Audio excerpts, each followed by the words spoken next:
Started here in 2015, so it'll be 6 years coming up. You shorten him up a little bit?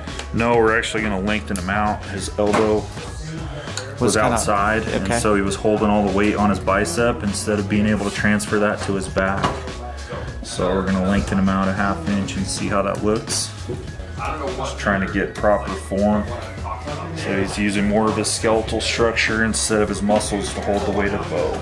We try to have attention to detail and make sure things are right. Most pro shops try to do that, but we take the time to really go through it and try to set up each bow like it's our own. And if the customer's not happy with the way the bow's performing, we're not happy with it. So we just keep working at it until it's right. 100 different ways that you can shoot a bow, and there's no right or wrong way as long as you can do it the exact same every single time. But there are, you know, what we call best practices that give you the best chance of doing it the same every single time, and that's what we try to teach. For elk this year, how much will your arrows weigh? 495 right now. What's your draw length? 30.5. Poundage? 74. You know, sub 300, so that I can still shoot fixed blades. Realistically, that 285 to 290 mark is kind of where I want to be speed-wise, and it's pretty easy to tune broadheads at that speed. Anything over 300, it gets a little iffy on getting fixed blade broadheads to fly at distance.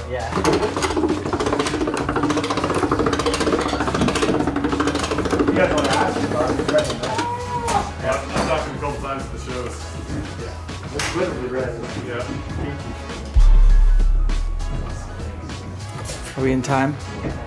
Yep. Setting up a sight tape for him. Just got a black gold verdict. Building a custom sight tape.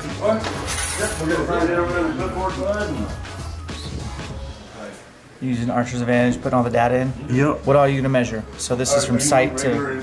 So this is sight to peep sight. And then center of your arrow to center of your peep sight.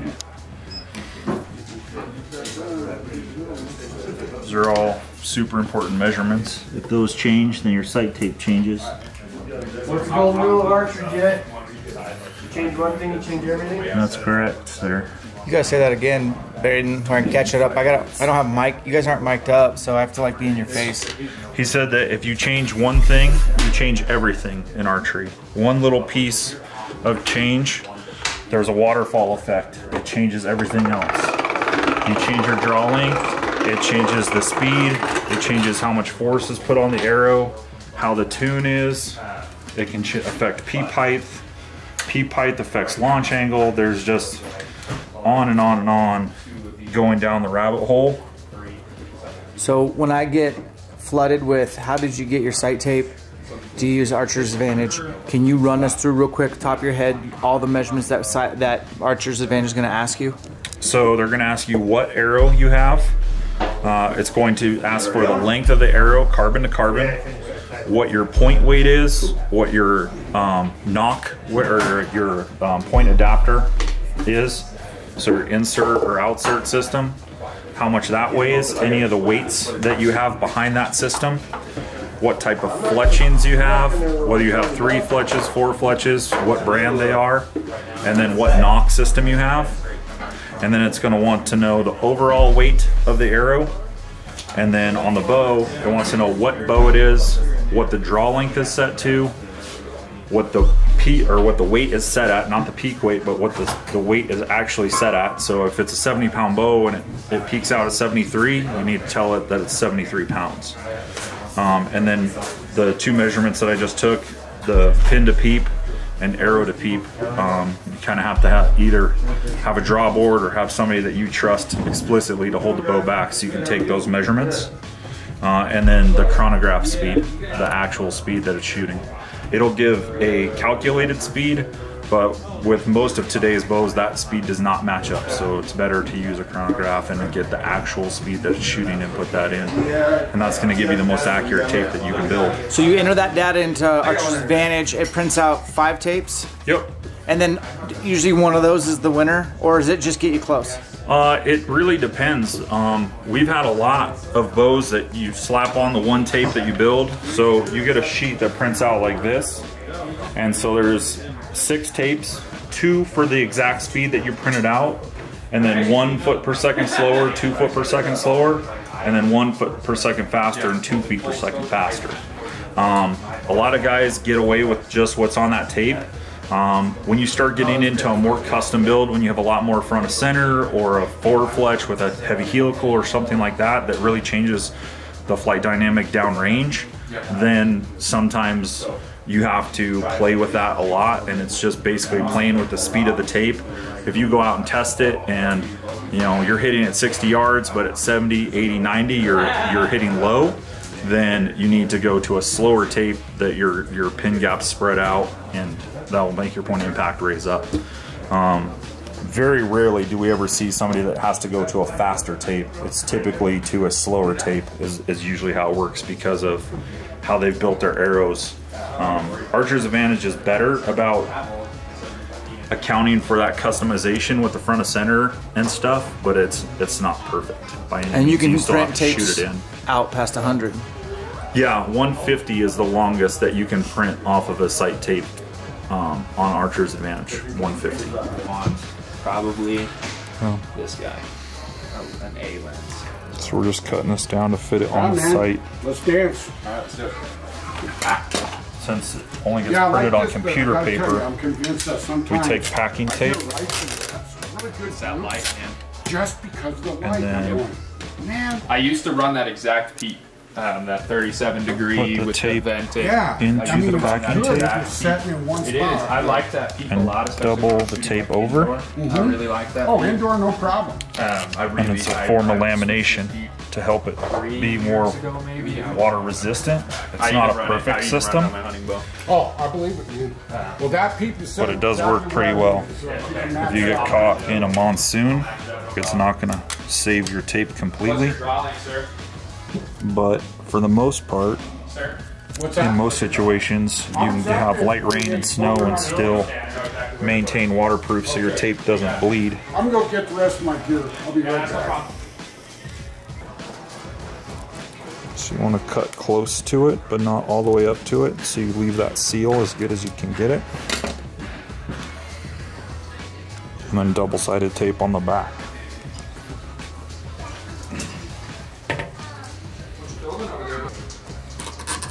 Do you mind being on video? No. How long have you been coming to No Limits Archery? It's my first time here. For real? Absolutely. What do you think? What's your initial impressions? So I've been going to another bow shop in town, and I've gotten a lot better customer service here, a little bit more attention to detail. So me and a buddy of mine were just talking about making this a regular place for us to come. How long have you been bow hunting? This is my first bow, actually. Congrats. Yeah, I've typically been a rifle hunter, but I'm looking forward to getting out and bow hunting this year. So you can go out to 130? Probably not. We built it to 130. Odds are he'll only get out to about 110, based on his speed and draw length. So one way you can tell how far you can go out is you turn your arrow around, let your D-loop kind of hold it for you, and then you can take this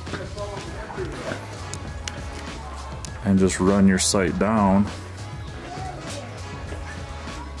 until just before it's going to hit your fletchings.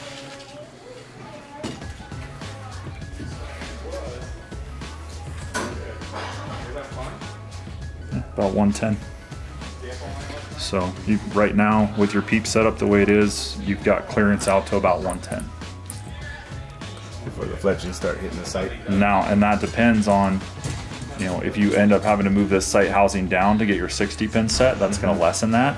If you have to move it up since we extended your draw length, then that's going to extend that range slightly. But you can always just pop your rest up and do that and figure out what your max distance is so you don't actually run an arrow into your sight housing. Okay. Yeah. What you eating? Bacon, eggs, and some veggies every morning. It's my routine. I cooked it about 4 hours ago, so it's low cold, but that's pretty typical for me. Intermittent fasting.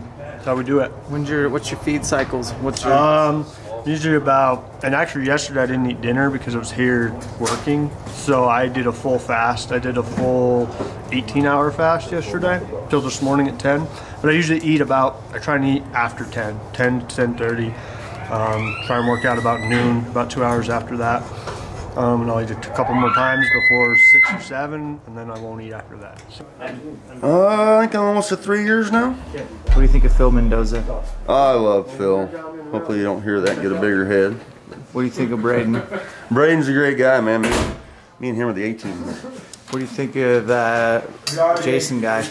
Jason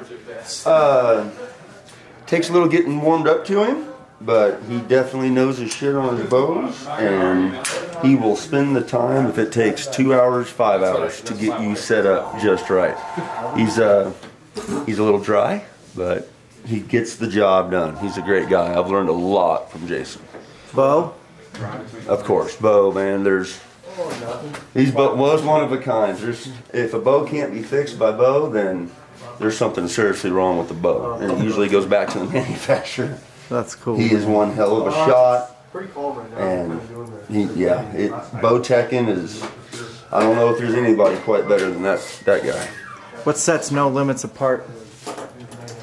No Limits takes the time to actually work with the customer all the way from beginning to end.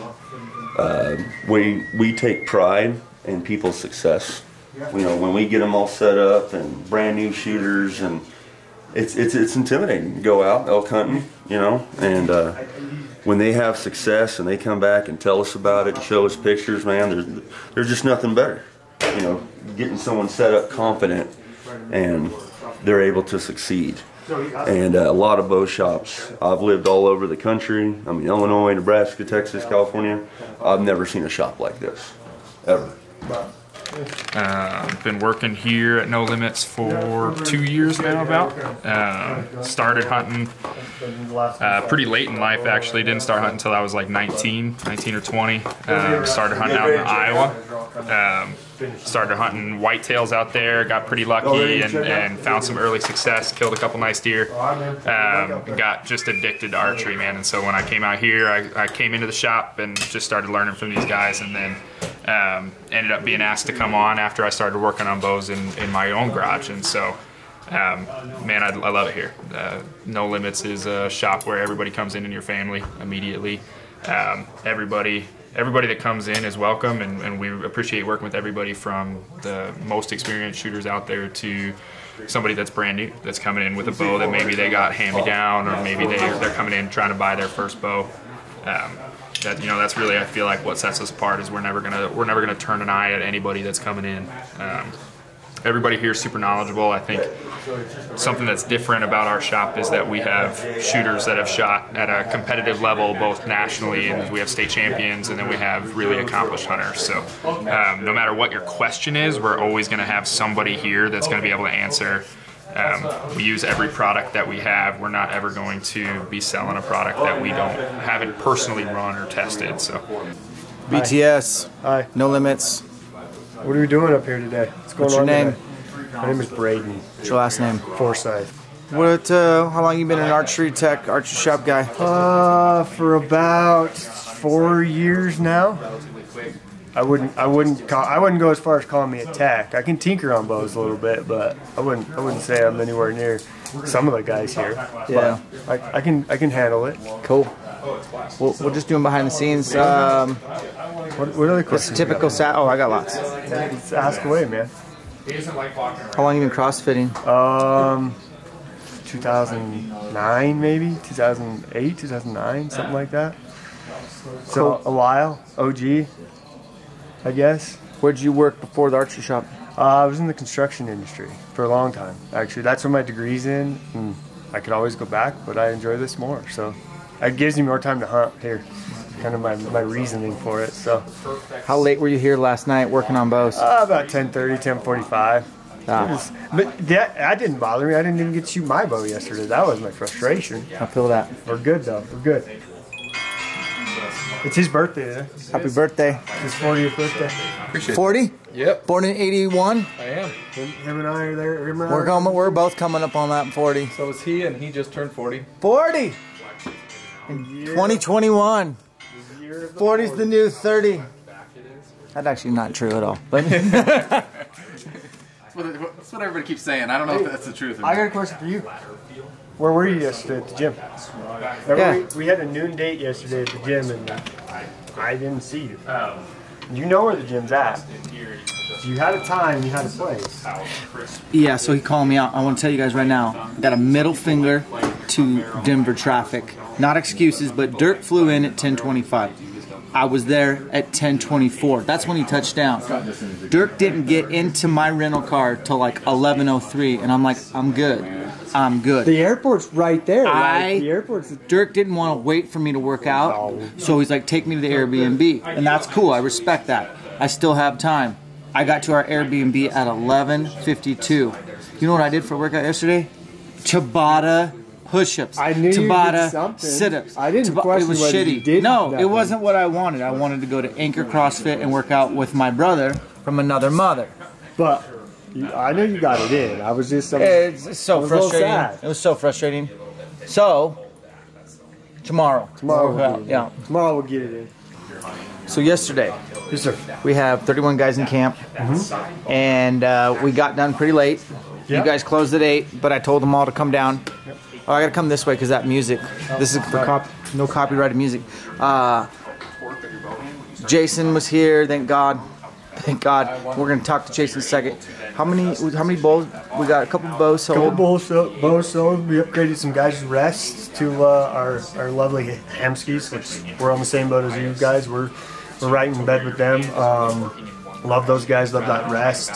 It's bomb-proof, so we put that. That's usually our highest suggestion when people ask rest. We go straight to Hamski. We all shoot them. They're bomb-proof. Can't really say much more about them other than that you guys haven't said. So we sold a few of those. Upgraded some sights. Got a bunch of black golds on people's bows, which is kind of, sights very personal. We've all shot black gold and enjoy those. I've actually got an Excel on the way for myself, which I've never shot before, so I'm excited. I'm running that landslide with the new Picatinny system, so give that a run on the new Hoyt. Oh, for your Hoyt, nice. Yeah, man, So you switched to Hoyt a little bit this year. Yeah, so I figured I'd try that out. Yeah, it was good, man. All 31 guys. We just had a counter full of guys here in his hand. Got some strings ordered.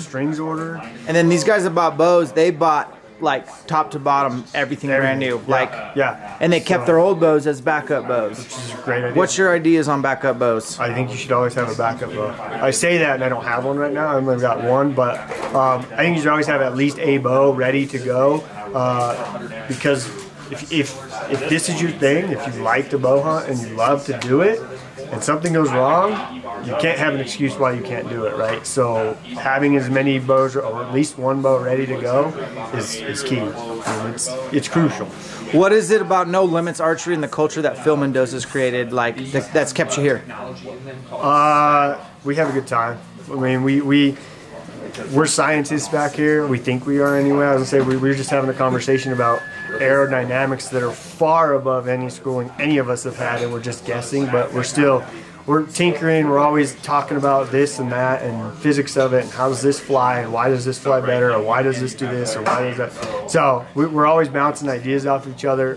We work really well with each other as far as collaboration. I mean, Jay and Bo, if you guys don't know them, that's Jay at Hognuts. You guys will talk to see him. Then we got Bo, the Bowfessional. I mean, those guys, their knowledge of bows and tuning, and it blows my mind. And I've been around them for 5 years, for a long time. So it still blows my mind.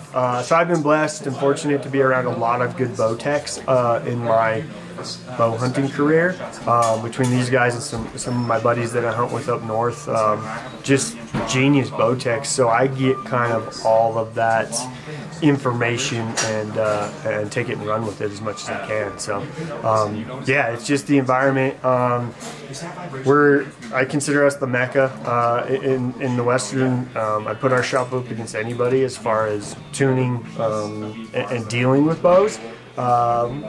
we can get a little ornery too, but that's just how it is, man. We've been doing this a long time, and we think we know what we're doing, so we get a little ornery sometimes. But I think we're the kind of the mecca, and I like being the mecca. So we got a good location. We're close to our buddies at Faro down the road, so we got a pretty good nest right here that we like. So Cool.